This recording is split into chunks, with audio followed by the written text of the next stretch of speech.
নেত্রকোনার দুর্গাপুরে বিরিশিরি ক্ষুদ্র নৃগোষ্ঠীর কালচারাল একাডেমির আয়োজনে টঙ্ক ও জমিদার প্রথা উচ্ছেদ আন্দোলনের অন্যতম মহীয়সী নারীনেত্রী শহীদ রাশিমণির ৭৯তম প্রয়াণ দিবস পালিত হয়েছে। শুক্রবার সকালে উপজেলার বহেরাতলী গ্রামের রাশিমণি স্মৃতিসৌধ চত্বরে দিনব্যাপী কর্মসূচির উদ্বোধন করেন হাজংমাতা রাশিমণি মেমোরিয়াল ট্রাস্টের সদস্য বিপুল হাজং। উদ্বোধনী অনুষ্ঠান শেষে মহান নেত্রীর স্মৃতির প্রতি বিভিন্ন সামাজিক, সাংস্কৃতিক, রাজনৈতিক সংগঠনের পক্ষ থেকে পুষ্পস্তবক অর্পণ করা হয়। পরে আলোচনা সভা, সাংস্কৃতিক অনুষ্ঠান ও পুরস্কার বিতরণ করা হয়।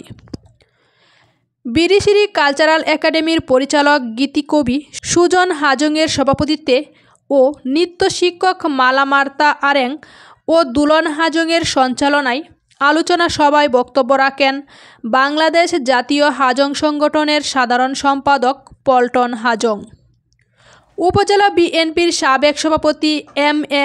জিন্নাহ, উপজেলা বিএনপির সিনিয়র যুগ্ম আহ্বায়ক রফিকুল ইসলাম, কোল্লাগড়া ইউনিয়ন বিএনপির সদস্য সচিব শাহ আলম, সাবেক উপজেলা শ্রমিক দলের সভাপতি Shafiqul Islam Babul, advocate Sajoy Chakraborty, Birishiri technical school and কলেজের প্রতিষ্ঠাতা এম.এন. আলম, কবি জন ক্রসওয়েল কোকশি, কেন্দ্রীয় হাজং ছাত্র সংগঠনের সভাপতি জিতেন্দ্র হাজং, উপজেলা হাজং ছাত্র সংগঠনের সভাপতি অন্তর হাজং, রাহি হাজং সংগঠনের সভাপতি নারায়ণ হাজং, চিত্রশিল্পী রূপক হাজং সহ আরও অনেকেই। গীতিকবি সুজন হাজং বলেন, হাজংরা রাশিমণিকে তাদের জনগোষ্ঠীর মাতা এবং শোষণ ও বঞ্চনার বিরুদ্ধে লড়াই সংগ্রামের প্রতীক হিসেবে মনে করেন। টঙ্ক আন্দোলনে তার অসীম সাহসিকতা এবং বীরত্বপূর্ণ কৃতিত্বের জন্য হাজংরা তাকে একজন বীরাঙ্গনার মর্যাদায় অভিষিক্ত করেন। আলোচনা পর্বে আলোচকরা বলেন, সমতল ভূমির কৃষক মুক্তির আন্দোলনের রূপদানকারী হাজংদের কাছে এই দিবসটি ব্যাপক তাৎপর্যপূর্ণ। টঙ্ক আন্দোলনে তার অসীম সাহসিকতা এবং বীরত্বপূর্ণ কৃতিত্বের জন্য হাজংরা তাকে একজন বীরাঙ্গনার মর্যাদায় অভিষিক্ত করেন। রাশিমণি শোষণ বঞ্চনার বিরুদ্ধে লড়াই সংগ্রামের প্রতীক। হাজংদের জাতীয় জীবনের রাশিমণি একজন মহীয়সী নারী। একজন নারীর স্বব্রহ্ম রক্ষায় আরেকজন নারীর জীবন বলিদান ইতিহাসের একটি অবিস্মরণীয় ঘটনা।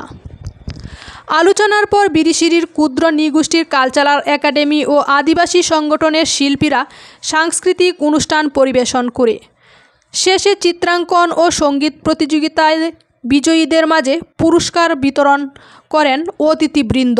1946 সালের 31 জানুয়ারি তৎকালীন ইস্টার্ন ফ্রন্টিয়ার বাহিনীর সৈনিকেরা জোরপূর্বক উঠিয়ে নিয়ে যাচ্ছিলেন কুমুদিনী হাজংকে।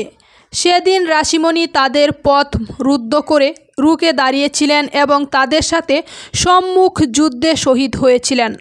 নারী নির্যাতন বিরোধী আন্দোলনের প্রতীক রাশিমণি একজন নারীর স্বব্রহ্ম রক্ষায় জীবন দিয়েছিলেন বহেরাতলীর মাটিতে, যার জন্য মহীয়সী নারী রাশিমণি নিজের জীবন উৎসর্গ করেছিলেন।